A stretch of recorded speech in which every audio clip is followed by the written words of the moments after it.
بسم اللہ الرحمن الرحیم۔ اللہ تبارک و تعالیٰ کے نام سے شروع جو بڑا مہربان اور نہایت رحم کرنے والا ہے۔ پیارے دوستو، قوم عاد اور قوم سمود دنیا کی تاریخ میں دو ایسی قومیں گزری ہیں جن کو اللہ تبارک و تعالیٰ نے بے پناہ طاقت اور بے پناہ قوت سے نوازا تھا۔ ان کی طاقت کا کوئی مقابلہ نہیں کر سکتا تھا۔ یہ قوم دنیا کی لمبی ترین قوم تھی۔ ان کے جیسی قوم نہ ان سے پہلے آئی اور نہ ہی ان کے بعد اللہ تبارک و تعالیٰ نے ان کے جیسی کسی قوم کو پیدا فرمایا۔ پیارے دوستو، آج کی اس ویڈیو میں ہم قوم سمود کے بارے میں بات کریں گے جو قوم عاد کے بعد آباد ہوئی۔ قوم عاد دنیا کی سب سے پہلی طاقتور ترین قوم تھی۔ اس قوم نے اللہ تبارک و تعالیٰ کی نافرمانی کی اور گناہوں کے اندر مبتلا ہو گئے، تو اللہ تبارک و تعالیٰ نے اس قوم پر اپنا دردناک عذاب نازل فرمایا اور اس قوم کو ہلاک و برباد کر دیا۔ اس قوم کا نام و نشان صفحہ ہستی سے مٹا دیا گیا۔ اس طرح قوم عاد کی ہلاکت کے بعد ایک دوسری قوم مارز وجود میں آئی جس کو قوم سمود کہا جاتا ہے۔ قوم سمود قوم عاد کی نسل سے ہی تھی اور یہ دنیا کی دوسری طاقتور ترین قوم تھی۔ قوم عاد کی تباہی اور بربادی کے بعد عاد کے چھوٹے بھائی سمود کی نسل سے یہ قوم وجود میں آئی جس کو قوم سمود کہا جانے لگا۔ یہ قوم حجر کے علاقے میں آباد تھی اور آہستہ آہستہ یہ لوگ پھیلتے چلے گئے، یہاں تک کہ یہ لوگ مغربی اور شمالی عرب تک پھیل گئے۔ اس قوم نے اپنا دارالحکومت حجر کو ہی رکھا جو کہ شہر حجاز سے بالکل قریب واقع ہے، جسے آج ہم مدائن صالح کے نام سے جانتے ہیں۔ پیارے دوستو، اس وقت کی سب سے سپر پاور قوم عاد ثانی یعنی قوم سمود تھی۔ اللہ تبارک و تعالیٰ کا ان پر یہ خاص کرم تھا کہ یہ قوم انتہائی طاقتور تھی اور اللہ تبارک و تعالیٰ نے ان کو بے شمار نعمتوں سے بھی نوازا تھا۔ پیارے دوستو، تاریخ کی کتابوں میں اس قوم کا قد 40 ہاتھ بتایا گیا ہے اور ان کی اوسط عمر 900 سے 1000 سال تھی۔ اللہ تبارک و تعالیٰ نے ان کے جیسی قوم دوبارہ پیدا ہی نہیں کی۔ یہ ایسی قوم تھی جن کو کوئی بیماری نہ لگتی تھی اور نہ ہی ان کے لوگ بوڑھے ہوتے اور نہ ہی ان کے ہاتھ پاؤں کمزور ہوتے۔ یہ لوگ ہمیشہ جوان اور تندرست رہتے۔ یہ لوگ اتنے طاقتور تھے کہ ان کی نظر تک بھی کمزور نہ ہوتی تھی۔ پیارے دوستو، قوم سمود کی ایک نمایاں خوبی یہ بھی تھی کہ اگر قوم سمود کا کوئی مرد اپنی عورت کے ساتھ ایک مرتبہ ہم بستری کر لیتا تو وہ عورت ایک ہی بار میں حاملہ ہو جاتی۔ یہی وہ خوبی تھی جس کی وجہ سے یہ قوم عاد کی تباہی کے بعد قوم سمود کے نام سے ابھری اور جلد ہی دنیا کے اندر اپنا اثر و رسوخ پیدا کر لیا۔ ایسی شاندار قوم جس قوم کو اللہ تبارک و تعالیٰ نے بے پناہ طاقت اور بے شمار نعمتوں سے نوازا تھا، لیکن اس کے باوجود بھی اس قوم نے کون سا ایسا گناہ کیا جس کی وجہ سے اللہ تبارک و تعالیٰ نے اس قوم پر اپنا دردناک عذاب نازل فرمایا اور اس قوم کو صفحہ ہستی سے مٹا دیا اور اس قوم کو رہتی دنیا کے لیے عبرت کا نشان بنا دیا۔ پیارے دوستو، اس قوم کے گھروں کو آج بھی اللہ تبارک و تعالیٰ نے نشان عبرت کے طور پر باقی رکھا ہے۔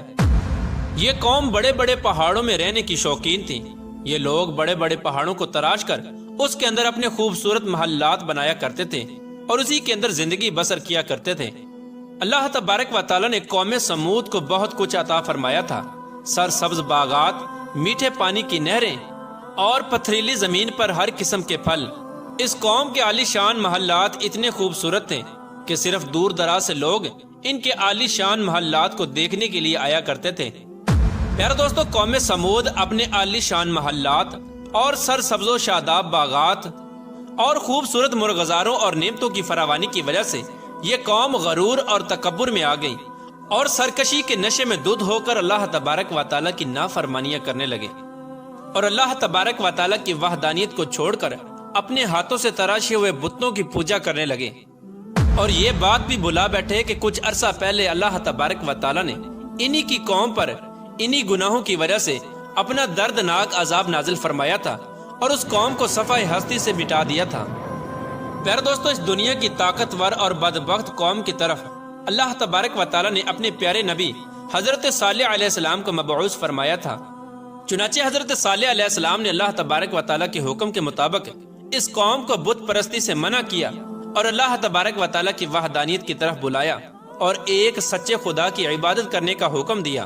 لیکن قوم کے سرداروں نے حضرت صالح علیہ السلام کو جھوٹا ثابت کرنے کے لیے ان سے معجزہ طلب کر لیا۔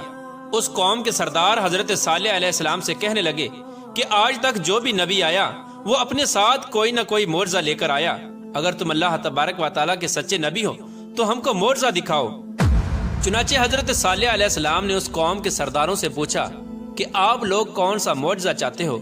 تو اس وقت اس قوم کے سردار کہنے لگے، یہ جو سامنے چٹان ہے اس میں سے ایک ایسی اونٹنی نکل کر آئے جو گابن ہو اور آتے ہی بچے کو جنم دے دے، اور وہ ہم سب کے لیے دودھ دے، اور وہ دنیا کی خوبصورت ترین اونٹنی ہو، اور اس کے ساتھ ساتھ وہ اونٹنی ایسی ہو جس کا کوئی ماں باپ نہ ہو۔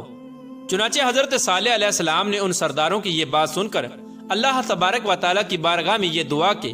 تو ان کے دیکھتے ہی دیکھتے سامنے پہاڑ میں سے ایک خوبصورت حاملہ اونٹنی نکل کر آئی، اور آتے ہی اس اونٹنی نے ایک حسین و جمیل بچے کو جنم دیا۔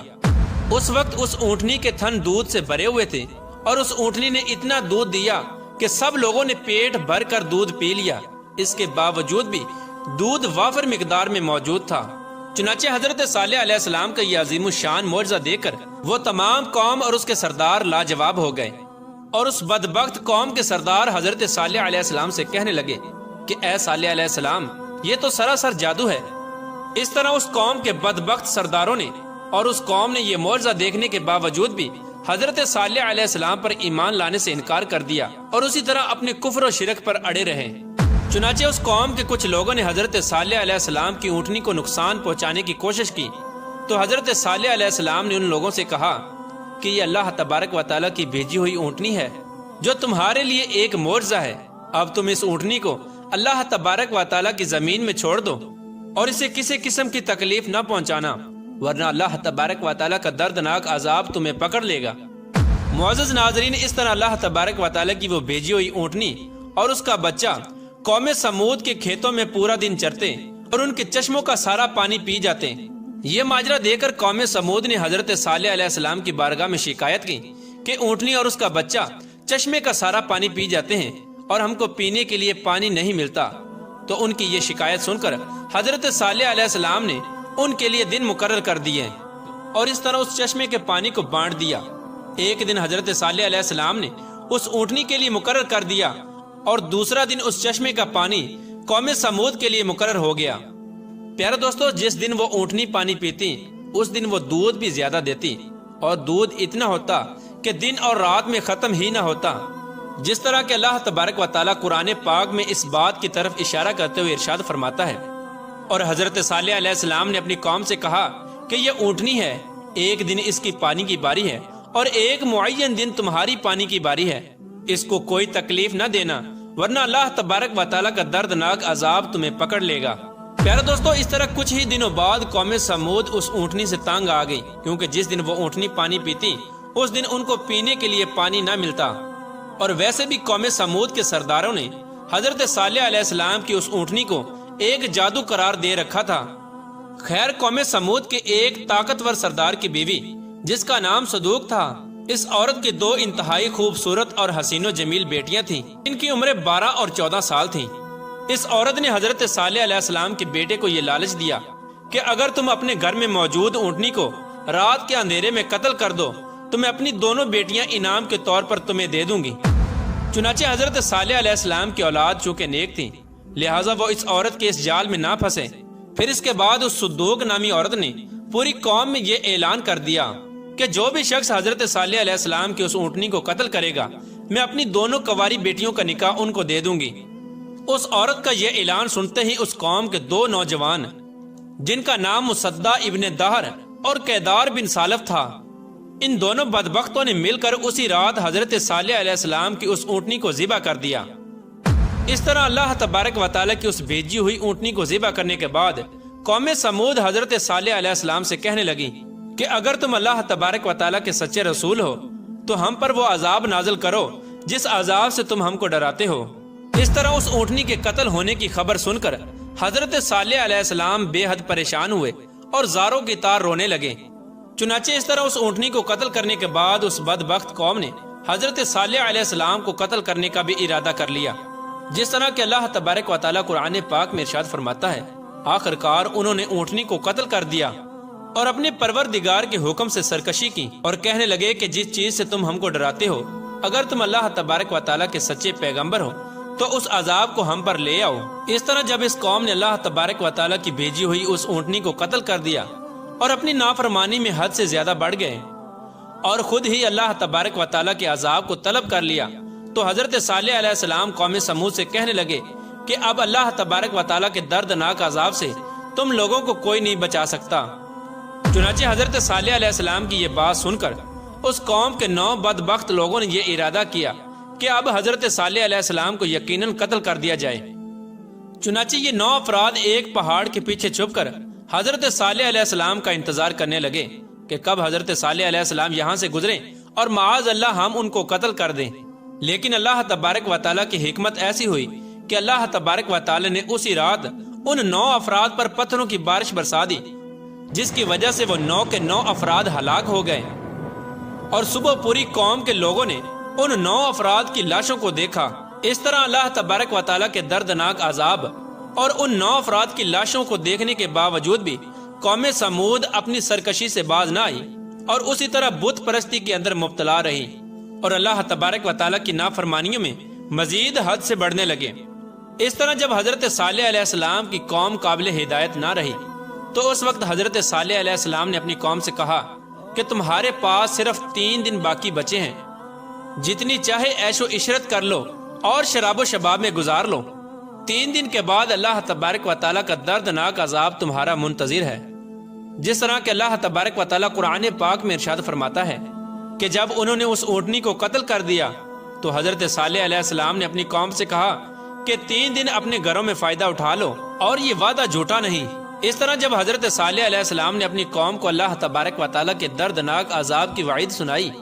تو اس قوم کے بے شرم لوگوں نے حضرت صالح علیہ السلام کا مذاق اڑانا شروع کر دیا، اور اس قوم کے بے شرم لوگ حضرت صالح علیہ السلام سے یہ کہنے لگے کہ آپ ہی بتا دیں کہ ہم یہ 3 دن شراب میں گزاریں یا شباب میں گزاریں۔ تو حضرت صالح علیہ السلام فرمانے لگے کہ پہلے دن تمہارے چہروں کا رنگ زرد ہو جائے گا، اور دوسرے دن تمہارے چہروں کا رنگ سرخ ہو جائے گا، اور تیسرے دن تمہارے چہرے سیاہ ہو جائیں گے، اور چوتھے دن اللہ تبارک و تعالیٰ کا دردناک عذاب تم پر مسلط ہو جائے گا۔ چنانچہ حضرت صالح علیہ السلام کی قوم پر اس بات کا کوئی اثر نہ ہوا، وہ اسی طرح اپنی نافرمانی میں مبتلا رہے اور اللہ تبارک و تعالیٰ کی نافرمانیاں کرتے رہے۔ اور پھر حضرت صالح علیہ السلام کے حکم کے مطابق تیسرے دن ایسا ہی ہوا، جب ان کے چہرے کالے ہو گئے تو اپنے کالے چہرے دیکھ کر وہ قوم ڈرنے لگی اور ایک دوسرے سے کہنے لگی کہ نہ جانے کون سا دردناک عذاب اب ہم پر نازل ہوگا اور نہ جانے کس طرح کے عذاب کے اندر ہم کو مبتلا کیا جائے گا۔ چوتھے دن ایک زوردار اور خوفناک چیخ آسمانوں سے نکلی، جس چیخ کی وجہ سے تمام قوم سمود کے لوگوں کے کانوں کے پردے پھٹ گئے اور ان کے دل جیسے باہر آنے لگے اور روحیں جسموں کو چھوڑنے لگیں، اور چند ہی لمحوں میں وہ لوگ جہاں جہاں پر موجود تھے وہیں اپنی اپنی جگہ پر اوندے منہ گر گئے اور تڑپ تڑپ کر سب ہلاک ہو گئے۔ پھر اس کے بعد اللہ تبارک و تعالیٰ نے ایک ایسا دردناک زلزلہ بھیجا جس زلزلے کی وجہ سے انہی کے گھروں کو انہی پر گرا دیا گیا، جس طرح کہ اللہ تبارک و تعالیٰ قرآن پاک میں ارشاد فرماتا ہے، اور جب ہمارا حکم آ گیا تو ہم نے حضرت صالح علیہ السلام کو اور جو لوگ ان کے ساتھ ایمان لائے تھے ان کو اپنی مہربانی سے بچا لیا اور اس دن کی رسوائی سے محفوظ رکھا۔ بے شک تمہارا پروردگار بہت طاقتور ہے اور زبردست ہے۔ پیارے دوستو، اس طرح اللہ تبارک و تعالیٰ نے قوم عاد کی تباہی اور بربادی کے بعد ان کی نسل میں سے قوم سمود کو ہلاک کیا اور اس نافرمان قوم پر اپنا دردناک عذاب نازل فرمایا اور اس قوم کے لوگوں کو صفحہ ہستی سے مٹا دیا۔ اور اللہ تبارک و تعالیٰ نے اس قوم کے گھروں کے نشانات کو آج بھی باقی رکھا ہے تاکہ لوگ عبرت حاصل کریں اور اللہ تبارک و تعالیٰ کی نافرمانیوں سے باز آ جائیں۔ اس قوم کے گھر آج بھی لوگوں کے لیے عبرت کا نشان بنے ہوئے ہیں۔ اللہ تبارک و تعالیٰ سے دعا ہے کہ اللہ تبارک و تعالیٰ اپنے حضور عاجزی اور انکساری کے ساتھ زندگی گزارنے کی توفیق عطا فرمائے اور ان تمام گناہوں سے ہمیں بچائے جن گناہوں کے اندر مبتلا ہو کر پہلی قومیں ہلاک ہوئیں۔